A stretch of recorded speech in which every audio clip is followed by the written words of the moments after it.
You're listening to RealAgriculture.com. Get real and get connected.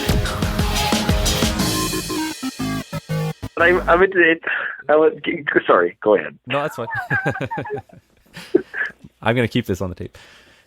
All right, another Farm Progress show in Regina is in the books. I'm Kelvin Heppner, joined by Shaun Haney. We both attended the show last week in Regina. It was actually my first time at the show, so it took me a bit to get my bearings down. Of course, it's huge, and Shaun, some of the equipment at the show also huge. Well, and I should start by saying, Kelvin, we had a really good time in the media room when you weren't there, making fun of the fact that you were a newbie, a rookie, so to speak, at the Farm Progress show. And of all the shows you've been to, this was one of the ones you had never attended before. So, did you enjoy it? Yeah, it was a lot of fun, actually. You're turning the question around on me, but yes, it was a lot of fun. And just seeing all the equipment in one place and all the people too. I guess more of the people at any farm show, it's more about, for me at least, more about seeing the people and catching up with people that you don't see elsewhere. So yeah, it was a busy 3 days. I was tired after the 3 days, but it was a lot of fun. Yeah, it really is a good show. One of the things is, I guess the big question is, did we get that torrential downpour where the overpass flood? Not when I was, yeah. I know I left around 3 or 4 o'clock in the afternoon on Friday. I had to head back to the airport, but while I was there, it was basically sunny. There was a few stretches of cloudy weather and a few drips on Wednesday, but no, there was no rain. Although I heard after leaving that a storm came through late Friday, so I'm not sure if that counted. Not sure what the underpass looked like, but for the most part, it was great weather for Farm Progress. Well, if there was too much rain, you could have always jumped in the 1,300 bushel Borgo air cart and used it as a boat and floated back to Winnipeg. Yeah, so and maybe just start off there. One of the things you always see with machinery shows is there's always that showing off of we have the biggest, and Bourgault really succeeded this year with two monster releases of their 100-foot hoe drill and their 1,300 bushel air cart with 5 compartments. Apparently in Western Canada, size doesn't matter. I talked to a bunch of farmers for talking to farmers type video and asked them whether 100 feet is too wide, and I think every one of them said, for me it's too wide, but somewhere else it might work. So I have yet to talk to the farmer, I guess, who will be buying or will be using the 100 foot wide drill, but there might be parts, I guess, of Saskatchewan, maybe in Alberta, I don't know, where 100 feet might be more efficient, but I think for most farmers they're not to that point yet. It's really interesting, I do find on this topic, because, on Twitter there was a lot of discussion about this 100-foot hoe drill. And one of the things is that, I find that most farmers actually don't have the reaction that, you experienced. There's this emotional sort of, this is ridiculous and must be put to a stop, instead of, hey, it doesn't fit for me. We don't get that excited about other things like, trucks or cars or computers. It's really interesting how much of a position a lot of people have. So it's really interesting that that was your experience. And I actually talked to a couple Australian farmers who are out for the show, and to them 100 feet isn't anything special. They're, as we've seen online, those pictures of that drill with, I forget what it is, 212 feet wide or something like that. So if you compare it, I guess it's all a matter of relative to what you're used to. And that drill wasn't the only thing. Yeah. There was also that double barrel auger from Bergen Industries. I had the chance to interview Al Bergen and his daughter Shanti, and 600 bushels a minute. That's another one where I'm not sure how practical that will be on most operations at this point. All I can see there is some overfilled grain trucks. When you're loading over 600 bushels a minute, you have little time for anything else except for keeping your hand on the on-off switch. But you know what? Hey, I'm sure that it's one of two things. It's either the trade show prototype PR machine, trying to get people to go to the Bergen booth, and obviously that they succeeded in drawing us and other companies there.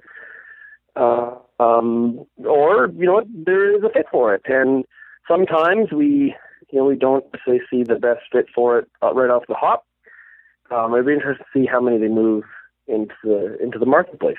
Yeah, and there might be cases where, say, loading producer cars, if you're dumping into a grain cart, things like that, where you have larger capacity and could have space for something moving at that rate, where it might be suitable. But just in terms of an everyday auger, or the main auger on a farm, not sure 600 bushels a minute will be that's more than what you need. Well, and, to use it, the one application you could have it is from an unloading situation, like at a commodity shed. But yeah, I don't know how long that double barrel auger was. It didn't seem very long, so maybe we'll have to make longer ones for that kind of use. Yeah, or into the top of a large bin. How about Morris had this new air seeder tender, somewhat of a new idea. I know Horsch had something similar at the show this year too, where they have a tender wagon. It's used for filling the air seeder cart. It's supposed to reduce the amount of time that the air seeder has to stop to fill. The Morris version of this machine, they've yet to actually name it, but it has 4 compartments equally sized to the 4 compartments on the air seeder tank, and then there's 4 augers, and so you basically just dump all 4 products, fill all 4 compartments in the air seeder at the same time. Do you see this being a good idea, Shaun, or a step towards seeding efficiency? Well, I think it's really, you find efficiency 2 ways. You find efficiency through justifying to yourself you need a 100-foot hoe drill, right? Size, getting as many acres covered in one pass as possible. Or you find efficiency in things like load time, right? And so if using some sort of tender implement, such as what Morris has released, if that saves you time on refill and you don't necessarily need that 100-foot hoe drill, you can get by with a 60 and maybe get just as many acres covered in a day. So I do think it applies to some people. Obviously manpower possibly would be a limiting factor. That's another thing that has to be pulled into the field with a tractor. But I think obviously Morris, Don Henry at Morris is a very, very smart guy, and I'm sure they've done the research, and customers have told them, hey, this would be a really good fit for us as a Morris customer. So, but one of the drawbacks though is that, and correct me if I'm wrong, is it only works with the Morris box. Is that correct? This one actually, the augers, you can adjust them, so I'm not sure exactly how it would work, but according to Don, it could be matched up with a different air seeder too if you wanted to. Oh, cool. Okay, good then. So, and he actually talked about how you could use it. You can actually move all 4 augers into a clump kind of in the middle, and if you needed it, there'd be a lot of moving parts, but you could use it as a grain cart during harvest too, 1,000 bushel grain cart. So I'm not sure whether that might make it easier for some farmers to justify purchasing it. But he talked about how instead of taking half an hour to fill an air cart, this thing, I'm not sure what the exact time was, but it was less than 10 minutes that they were, when everything's running smoothly, that they could fill the air cart completely. So in that sense, if you're saving just 20 minutes every fill throughout a day, that adds up quickly during seeding time. Right. And, I think that's one of the key things here with product development is that I think it's great that we have companies pushing the size of machinery because there's obviously a fit for it. I also think it's great that we have companies that are developing efficiencies and productivity increases for the average size farmer. Right, and that's really the balance, and that's a little bit of both. And the other thing I've really noticed too is that when you go to Farm Progress, or you go to Louisville, or you go to Farm Progress USA, all these companies, instead of just releasing new technology in the newest model or the biggest model, they're also pushing it into their smaller units as well. And so, some of them like the tender, fits for. No matter what size air cart you have, it'll fit into your line if that's how you want to get your productivity increase. So I think that's good. The companies are doing that. So you mentioned that you did some talking to farmers. What was kind of the, we've heard of, I'm seeing in my area quite horrible crop conditions. What was kind of the feedback from farmers? Sort of what we've been hearing, disaster, or is there still a chance that things are going to work out better than they look right now? Well, I'll say, first of all, in approaching farmers with a video camera, farmers are usually reluctant to do an interview in the first place. And then when they ask you what you're going to ask, and you tell them, I'm going to ask you how your crop's looking, that was almost an automatic no, it seemed like at the show. So I think we actually skewed towards having more farmers whose crops are looking decent, because when I told them that I'm going to ask them how their crops are looking, they said, if their crops were in poor condition, they said, no way, I don't want to talk about that. I'm just going to swear on camera, and you don't want to hear that. I told them we might, but yeah, they tended to be farmers who had decent looking crops. And there are some in parts of Saskatchewan. If you get more into the southeast and here in Manitoba, things are looking good. So it depends on where you are. There are certainly some areas.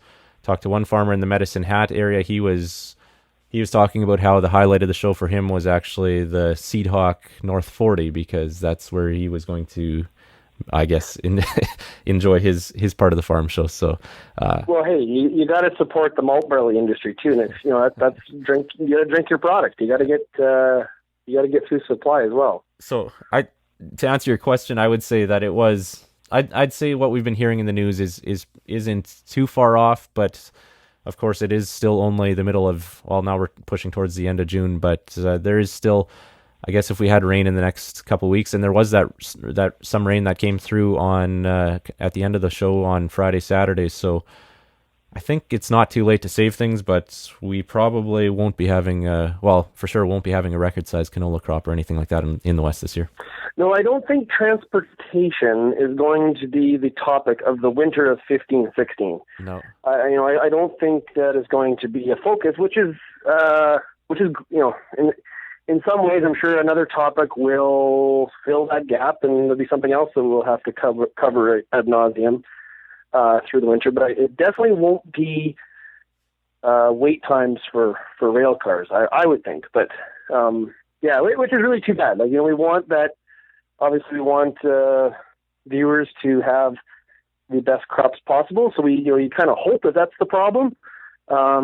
This year, sadly, it will not. But I did find, though, that there wasn't a lot of, considering how poor conditions are in some areas, there wasn't a lot of moping around. People seem to be in relatively good spirits.